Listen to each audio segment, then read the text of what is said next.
Hi everyone, once again my name is Hamza and this is the Think Clinical podcast. If again you haven't done that yet, please remember to subscribe, like and share this content so that we have as many people enjoying this content as they need to be. It's always great to be here and to share everything that I know and everything that I hope to share with you in the future and beyond. Right now, today, we are going to look at a couple of things, and I'm just going to walk us through some of the reasons why, as doctors, we are unable to start businesses. We don't do very well in businesses. If we don't even want to start them in the first place, and if we do, we probably don't even succeed in getting it done. So I'll be walking you through that today and just seeing how we can go beyond some of those challenges that we've been having. The first reason why doctors usually do not start businesses is because, and again, it's just holding us back. So let's put it that way. These are things that are holding us back from really exploring the entrepreneurial side of who we are. And one of the reasons is that by virtue of our training, we are basically trained to be very analytical. We are trained to be very methodical. We are trained to be very conservative. Now, these three things, being analytical is good for business. Being conservative is really not good for business, right?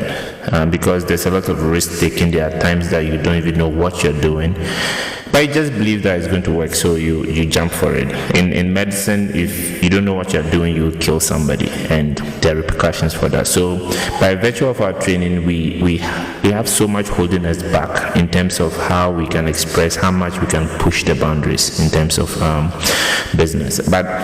So that is where being clinically smart and being business smart come in. You need a good balance of the two. You need to know where you are being conservative as a clinician, but then you need to know where to push the boundaries and where to take risks as a business person. So one of the big things is just by virtue of our training, we basically have to be very analytical. We basically have to be conservative. We have to be methodical. We have to make sure that we follow the steps to be able to get this done, and that's one of the big problems we have. The second thing is that we are very terrified of failing. So if you've been in the clinical setting before, yes, there's a lot of celebration of all the successes you've had. But again, just like I say in all my podcasts, any healthcare related business or institution, your primary focus actually is to conserve human life, is to improve health. So if you're improving people's health, it's seen as the norm, right?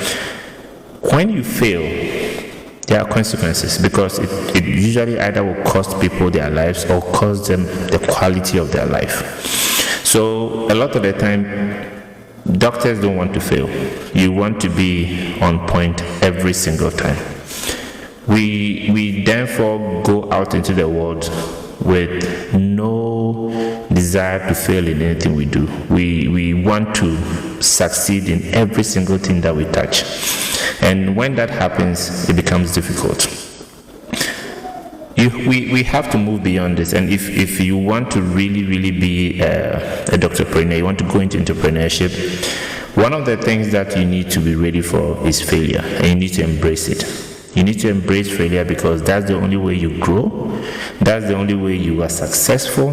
That's the only way you really appreciate the value of that long-term journey you're going to be taking as a business person. So again, our fear of failure holds us back, because then we would rather just go in, do what we are good at, take whatever comes to us, go home, sleep, and do it all over again. And hopefully there will be no consequences. But the moment we stick to that, we refuse to grow. So that's the second thing that really holds us back. The third thing is that most innovations that doctors do not see the day of light.